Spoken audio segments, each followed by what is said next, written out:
బాధాకరమైన సందర్భం. ఆర్టీసీ న్యాయమైన కోరికలు ఎన్నికల ముందు కాంగ్రెస్ పార్టీ ఇచ్చిన మేనిఫెస్టోలో 100 రోజుల్లో అమలు చేస్తామని చేయని సందర్భంలో 28 నెలల తర్వాత మా న్యాయమైన కోరికలు అమలు చేయాలని ఈరోజు ఛానల్ నుంచి దీని చర్చలు జరుగుతుంటే దాదాపు 40-50 రోజుల నుంచి చర్చ సందర్భంలో ప్రభుత్వం మొండి వైఖరికి నిరసనగా మొన్నటి నుంచి సమ్మె చేస్తున్న సందర్భంలో ఈ సమ్మె ప్రభుత్వం మొండి వైఖరి, ప్రభుత్వం మొండిగా వ్యవహరిస్తుందని ఆర్టీసీ కార్మికులు 2-3 కిరోసిన్ పోసుకోవడం, ఒక కార్మికుడు పాపం చనిపోవడం శంకర్ గౌడ్, ఇది చాలా బాధాకరమైన సందర్భం. ఆయన్ని చనిపోవడం అది కాంగ్రెస్ పార్టీ అత్తగా మనం భావించాలి. కాంగ్రెస్ అత్తగా భావించడం కాకుండా ఆయన కుటుంబానికి ఎంత ఇచ్చినా తక్కువనే, తక్షణమే ఉద్యమే కాకుండా 1 కోటి రూపాయలు ఇవ్వాలని కూడా ఇవ్వాలని నేను కాంగ్రెస్ పార్టీని డిమాండ్ చేస్తున్నాను.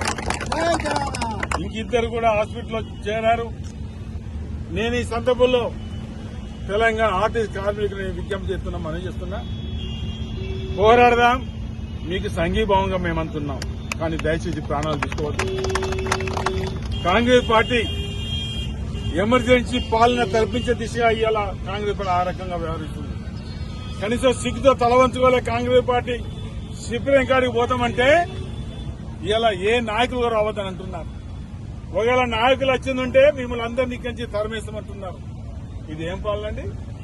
ఎమర్జెన్సీ పాలనకు ఇంకా ఎక్కువగా చేస్తుంది కాంగ్రెస్ పార్టీ. రేవంత్ రెడ్డి గారి ఏదైతే ముఖ్యమంత్రి పాలన, ఇది మంచి పద్ధతి కాదు.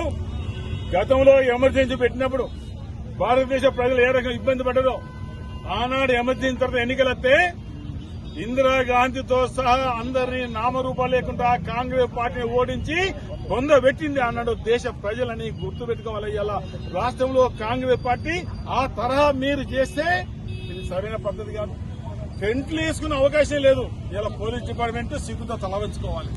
టెంట్లు వేసుకునే అవకాశం లేదంటే ఎక్కడ ఉండాలి? ఇలా ప్రభుత్వం ఏదైనా మానవత్వం పోలీస్ డిపార్ట్మెంట్ కూడా టెంట్లకు అవకాశం ఇవ్వలేదంటే అసలు ఏంటిది? ఇది ఏం పాలన? ప్రజలు ఏమంటున్నారు? ప్రజలు పోలీసులు అన్నదమ్ములాగా ఉంటారు. ఫ్రెండ్లీ పోలీసు అంటే వాళ్ళ బాధల కోసము, వాళ్ళ హక్కుల కోసం పోరాడుతుంటే టెంట్ కూడా అవకాశం ఇవ్వలేదంటే ఇదెక్కడి పోలీసు వ్యవస్థ? ఆనాడు మేనిఫెస్టో పెట్టడం జరిగింది.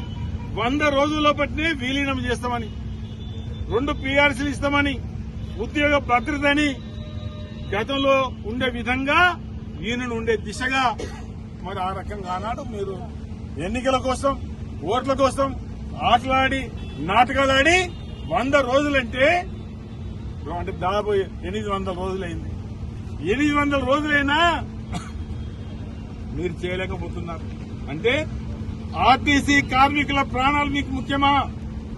ఎందరో పెళ్లిళ్ల సందర్భాలలో పెళ్లిళ్ల పోవాలంటే బస్ తప్ప మరొక అవకాశం లేదు.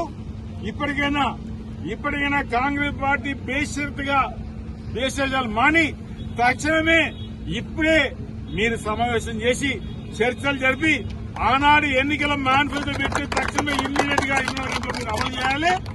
లేకపోతే తెలంగాణ గడ్డ మీద పుట్టిన ప్రతి బిడ్డ పెళ్లిళ్ల సందర్భంలో వారి ఆగ్రహానికి గురిగాక తప్పదు. మీ పతనం మీరే చేసుకుంటున్నారు, మీ బొందులు మీరే పడుతున్నారు. ఇది సరైన పద్ధతి కాదు. 60,000 పైబడి ఉన్న కార్మికులు చాలని జీతాలతోటి వాళ్ళు పనిచేస్తున్నారు ఇన్ని సంవత్సరాల నుంచి. అది అతి తక్కువ జీతాలు.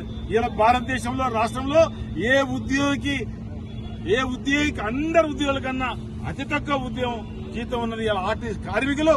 అది దృష్టిలో పెట్టుకుని ప్రభుత్వ పరంగా విలీనం, ప్రభుత్వ పే స్కేలు, 2 పీఆర్సీలు, ఉద్యోగ భద్రత, ఇవన్నీ తక్షణమే ఈరోజు ముఖ్యమంత్రిని డిమాండ్ చేస్తున్నా, సంబంధిత మంత్రిని డిమాండ్ చేస్తున్నా, తక్షణమే చర్చలు జరిపి ఒక ప్రాణం బలిగొన్నారు, ఇంకో ప్రాణం బలిగొనకండి. అందరు ప్రాణం పోతే ప్రాణం రాదు. అది దృష్టిలో పెట్టుకోవాలి. ఇలా అధికారం ఎక్కారు, కుర్చీ మీద కూర్చున్నారు. ఎవరేమైనా పర్లేదు, మా చేతిలో అధికారం ఉంది, మా చేతిలో పోలీసు వ్యవస్థ ఉంది, మేము ఏం చేసినా చెల్లనెడుతుందంటే సమయం వచ్చినప్పుడు సమయం వచ్చినప్పుడు మీరు మీ అహంకారానికి సమాధి కట్టే రోజులు కూడా దగ్గర పడ్డాయని ఈ సందర్భం చెప్తూ ఆర్టీసీ కార్మికులు మీకు అందరికీ చెప్పడం జరుగుతుంది. బలిదానం చేసుకోకండి.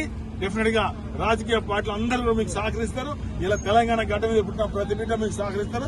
న్యాయమైన కోరికలు ప్రభుత్వం దిగొచ్చి చర్చ చెప్పి సమస్య పరిష్కారం అయ్యేంత వరకు ఎప్పుడు పిలిచినప్పుడు మేము రావడానికి సిద్ధంగా ఉన్నాం. పోలీసు వాళ్ళ పద్ధతి మార్చుకొని ఖచ్చితంగా 10th కి అవకాశాలు కూడా ఇలా పోలీసు కూడా నేను డిమాండ్ చేయడం జరిగింది. పార్టీ నాయకులు